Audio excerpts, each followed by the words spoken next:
നമുക്ക് നമ്മുടെ മക്കളെക്കാൾ ഹബീബിനെ സ്നേഹിക്കാൻ പറ്റുന്നുണ്ടോ? നമ്മുടെ മാതാപിതാക്കളെക്കാൾ, നമ്മുടെ ജോലിയേക്കാൾ, നമ്മുടെ മറ്റെന്തിനേക്കാളും പുണ്യ നബിയെ സ്നേഹിക്കാൻ നമുക്ക് പറ്റുന്നില്ലെങ്കിൽ നമ്മുടെ കാര്യം വിഷമമാണ്. ഉമർ അൽ ഫാറൂഖ് റളിയല്ലാഹു തആല അൻഹുവിനോടല്ലേ ഹബീബായ തങ്ങൾ പറഞ്ഞത്, ഉമറേ ലാ യുഅ്മിനു അഹദുകും ഹത്താ അകൂന അഹബ്ബ ഇലൈഹി മിൻ വാലിദിഹി വവലദിഹി വന്നാസി അജ്മഈൻ. അപ്പോൾ ഉമർ തങ്ങൾ മദീനയിൽ അങ്ങാടിയിലാണ്.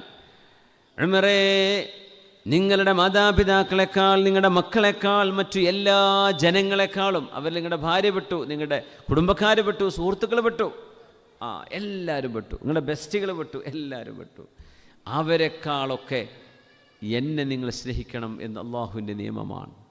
അപ്പോൾ നിങ്ങൾ പറഞ്ഞു, നബിയേ അൻത അഹബ്ബു ഇലയ്യ മിൻ വാലിദി, എൻ്റെ മാതാപിതാക്കളെക്കാൾ എനിക്ക് അങ്ങയോട് ഇഷ്ടമാണ്, എൻ്റെ മക്കൾ അവരെക്കാളും അങ്ങേ ഇഷ്ടമാണ്, പിന്നെ ബാക്കി ജനങ്ങൾ അവരെക്കാളൊക്കെ അങ്ങേ ഇഷ്ടമാണ്, ഇല്ലാ മിൻ നഫ്സി, എൻ്റെ തടി കഴിച്ച് പിന്നെ അങ്ങയുള്ളൂ. അപ്പോൾ നിങ്ങൾ എന്താ പറഞ്ഞത്?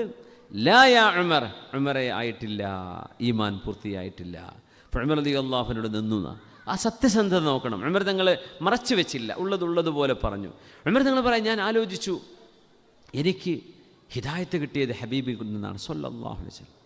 നാളെ എൻ്റെ മക്കളാണോ എന്നെ കൈപിടിക്കാനുള്ളത്? എൻ്റെ മാതാപിതാക്കളാണോ എന്നെ കൈപിടിക്കാനുള്ളത്? നാളെ മഹ്ശറയിൽ ആരാ? അഷ്റഫുൽ ഖൽഖ് തങ്ങളാ. ഇന്നത്തെ ദുന്യാവിൻ്റെ എൻ്റെ ഹിദായത്തിൻ്റെ കാരണം നബിതങ്ങളാണ്. നാളെ പരലോകത്തെ എൻ്റെ വിജയത്തിൻ്റെ കാരണവും നബിതങ്ങളാണ്. പിന്നെ ആ തങ്ങളെയല്ലേ ഞാൻ എന്നെക്കാളും സ്നേഹിക്കേണ്ടത്?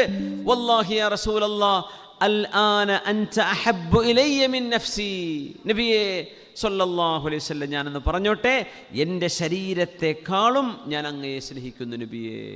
അൽ ആന യാ ഉമർ, ഇപ്പോഴാണ് ഉമറേ ശരിയായത്, ഇപ്പോഴാണ് ഉമറേ പൂർത്തിയായത് എന്ന് അഷ്റഫുൽ ഖൽഖ് റസൂലുള്ളാഹ് സ്വല്ലല്ലാഹു അലൈഹി വസല്ലം. ഹുബ്ബായിരുന്നു മുഅ്മിനീങ്ങളെ. ഇത് ഖൽബിലേക്ക് ഇതില്ലെങ്കിൽ പിന്നെ എന്ത് ഇസ്ലാം, എന്ത് ഈമാൻ, എന്ത് മുസ്ലിം? മഹബ്ബത്തിന് അതിരുകളില്ല എന്ന് നബി നിങ്ങൾ പറഞ്ഞു. സ്നേഹത്തിന് അതിരുകളില്ല.